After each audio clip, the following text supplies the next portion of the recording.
A special thank you to each of our subscribers who make this channel possible. Here's today's story.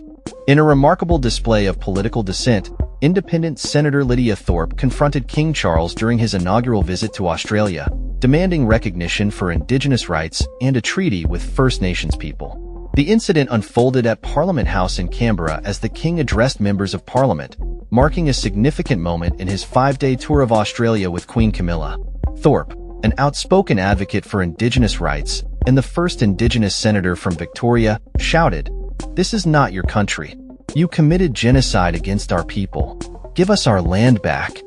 Her passionate outburst came immediately after the King's speech, which touched on various topics including his experiences as a student in Australia, the COVID pandemic, and the pressing climate crisis.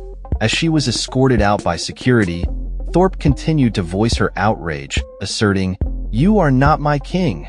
You are not our king." Thorpe's protest was not an isolated incident.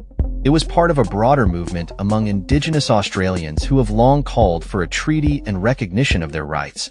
Earlier that day, she had participated in a protest group near the Australian War Memorial, where King Charles laid a wreath. Thorpe's actions reflect the ongoing struggle for recognition and reparations faced by Indigenous communities since the arrival of British colonizers. During the parliamentary event, Prime Minister Anthony Albanese and opposition leader Peter Dutton welcomed the King and Queen, expressing gratitude for their presence. Albanese praised Charles for his engagement on important issues, including climate change and reconciliation with Indigenous peoples. However, the atmosphere shifted dramatically when Thorpe interrupted the proceedings. Dressed in a traditional long possum skin coat, she made her way to the front of the hall, turning her back on the King when a video display showed him arriving. Former Prime Minister Tony Abbott, a staunch royalist, condemned Thorpe's protest as unfortunate political exhibitionism.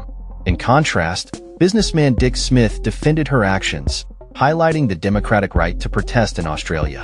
Thorpe's statement prior to the King's visit emphasized the need for a treaty, stating, "As First Peoples, we never ceded our sovereignty over this land. The Crown invaded this country and committed genocide against our people. King Charles is not the legitimate sovereign of these lands." The call for a treaty has deep historical roots, with Indigenous leaders advocating for such agreements since early colonization. The Uluru Statement from the Heart, released in 2017, has reignited these discussions, calling for voice, treaty, and truth-telling. This statement emerged from extensive consultations with Indigenous communities across the nation and aims to create a framework for addressing historical injustices. The royal couple's visit has been marked by a series of protests, including a banner reading "Decolonise" displayed at an event in Sydney.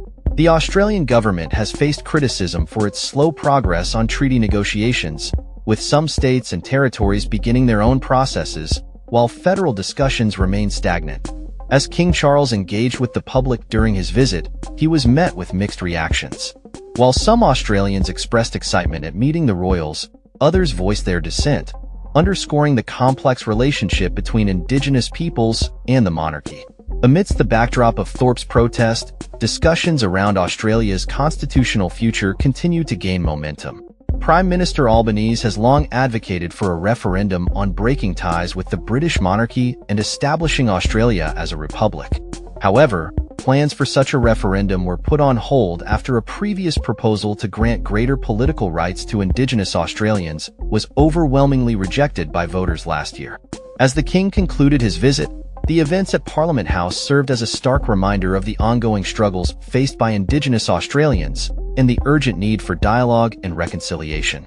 Thorpe's bold actions have reignited conversations about sovereignty, justice, and the path forward for a nation grappling with its colonial past. That's all for this story. We upload videos every day covering many different subjects, so hit that subscribe button to stay informed. Thanks for watching.